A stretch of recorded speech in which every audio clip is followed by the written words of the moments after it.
artists. And to a lot of celebrities that are out there that are in the music industry, they don't care about being known as artists. They want to be celebrities. They want to be singers. They want to be rappers. They want to be performance art. They want to be performers. They want to be, because there's a difference between all of those people. We think that the difference is really in the genre. But really, when you dissect music for what it is and the way that it is given to us nowadays, these musicians have a choice.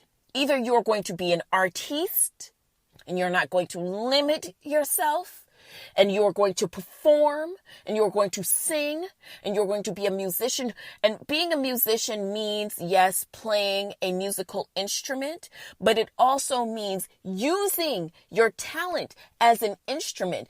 I don't know that Jill Scott actually plays any musical instruments, but her voice in and of itself and the things that she's been able and the way that she's delivered her voice, she is a musician. She is a celebrity. She is an entertainer. She is a performer. She is an artiste. Erykah Badu is an artiste. Okay? A lot of the girls that we like out here, they are singers. They are entertainers. They are not artistes. So here we go. We are getting it. What say you? Now, I know a lot of you girls are going up for Erykah. Y'all are voting Erykah. And I don't blame you. Erykah's body of work, and I think this speaks, to the body of work that both of them have delivered. They both have had successful debut albums. They've both had amazing live albums. They've both written amazing songs. They've both given us, collaborations that have been otherworldly. So what a worthy, we're not worthy. We're not worthy. And I know a lot of you have been calling for there to be a Brandy Monica versus. I don't think that Brandy's ego can handle that. I'm not going to lie to y'all. Now, I love Monica, and Monica is kind of like, she's the girl's girl, like everybody loves Monica the same way everybody loves Lala, like these are the girls that the girls are friends with because they're down ass bitches. You can tell they don't play about they shit. They ain't here for the bullshit. We love Monica. Everybody loves Monica. Everybody also loves Brandy. I mean, fucking Cinderella. You know what I mean? Like, with Impossible, why are you down there? Everybody loves Brandy. Okay? But I think that they both have had longevity and amazing albums. I just don't think that they could. I think their fans would be problematic as well. I don't even think, maybe Brandy wouldn't actually be the problem. I think maybe it's us. Like, could we let these two women just have it and not necessarily pit them against each other? We've always pit Monica and Brandy against each other. And it's always hurt me because I feel like they should be best friends, but they're not, but they should be. But that's just always been my feeling. But I'm going for Jill Scott on Erykah Badu versus Jill Scott.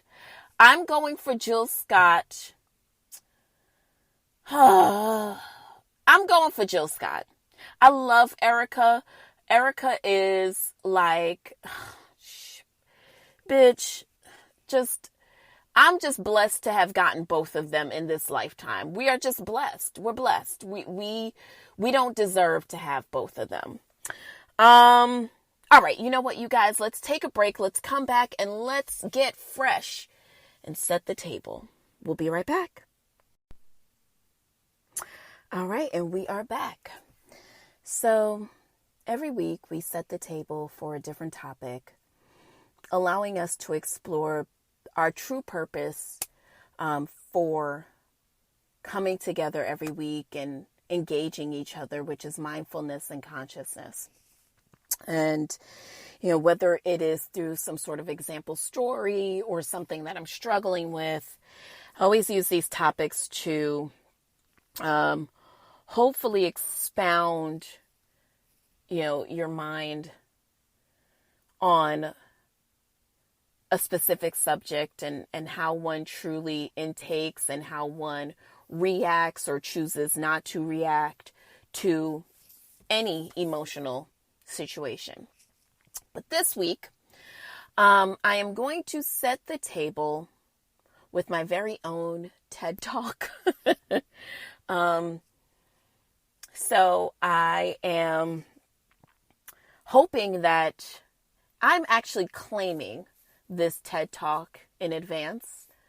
So I hope that you get something amazing out of this by me being naked and revealing something about myself to you. Hopefully it allows you to expand your own consciousness about whether you know or you yourself are dealing with the same thing. So here we go. So one of the things that I struggle with is, the unknown. I'm a know-it-all. At least I think I am. A lot of that is ego-driven. A lot of that is, post-traumatic, coming up in a place and being raised as, you should know better. You should know. A lot of parents don't even realize that raising their kids with the heavy hand of you should know means that when this kid gets to a certain age, there's really not much they're going to want to relinquish to not know. And listen, nothing is wrong with being inquisitive, wanting to really go out there and find the answers. I actually think that that is a really amazing trait. So if you have a little person around you right now and one of their favorite questions is why, nurture that and develop that. The assumption that someone should always know what is right is what led me to feeling like I always know what is right. Well, the unfortunate part of that is I've suffered many slings and arrows for feeling like I know what is right or I know what the answer is. It's even caused me much distress in my interpersonal relationships. Feeling like I've sized up the person, like I know exactly how they think and what they're going to respond to. And then I can, from that standpoint, respond to what I perceive their response will be. So at that point, any response that this person gives me, any actual live interaction that me and this person have is going to be based off the preconceived notion of what I believe their response will be based on who I think they are, not me engaging in an actual real-time situation. Follow me, if you will. So on a recent episode of Red Table Talk, popular Facebook show hosted by Jada Pinkett Smith, as well as her mother, Adrienne Banfield, and her daughter, Willow Smith. They explore different conversations with different guests, and this week's episode talked about surviving relationships during the coronavirus. And one of the things that Jada pointed out to was she realized after being involved with Will and being married to him after, I don't know how many years, she realized after 23 years of marriage that she doesn't actually know Will at all. She said going through the process of having to dissolve all of those stories and the ideas of Will that she built in order to truly understand her husband is what she had to do during this process. A lot of times what we are doing is responding to the preconceived notions in our head or the stories that we've made up or the narratives that we've assigned people. So therefore, you end up realizing that who you're having relationships with is not even the person that you see in front of you, but it's the person in your head. The person that you've made up stories about, the person that you have decided this is how they will react, this is how they will behave, this is what this means when they do this. Now, I liken my current inability to just want to know everything to the environment that we live in. I mean, what is there that we not know? Shit, I just recently asked a friend for some information and they aptly pointed me to Google, which is not something that I wouldn't do. But they did it in a way that was like, girl, there's nothing that you can't know from Google. And I thought to myself, shit, there is nothing that I can't know. If you give me your name right now, I can find out all this information about you right at the fingertips of my phone. So here we are living in this world that we have access to everything. Shit, if you're a believer, you can even look up your horoscope for tomorrow. But I started to realize these insights to knowing everything, or what is I perceive to be knowing everything, this is leading me to have disingenuous interactions, disingenuous thoughts about things, even the music that I listen to. If you tell me before I listen to the album, hey, this is what this is going to be, I now have a biased depiction of what it is. Now, whether it's conscious or unconscious, everything that I hear after that will be skewed from that level. So how does one get conscious in that situation? You got to be okay with not knowing. It's still okay to not know. It's still okay to live in a one-dimensional moment with someone where you don't perceive what they're going to say or how they're going to behave. In that moment, you just allow them to be a person and you just take them in their full human being experience. Now, I know it's hard and I know it's easier said than done,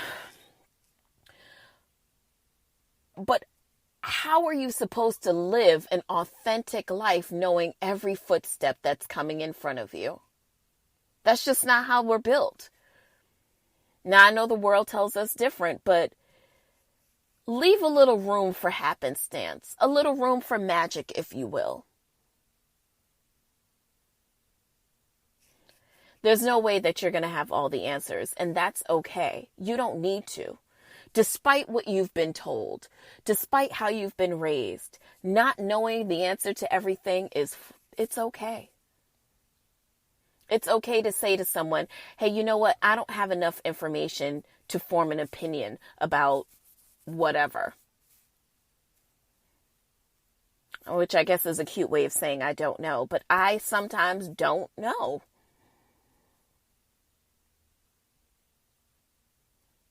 And in those moments when I don't know, that's when my anxiety is heaviest. Because I've gotten to a place where I know everything. And the things that I don't know cause me great anxiety.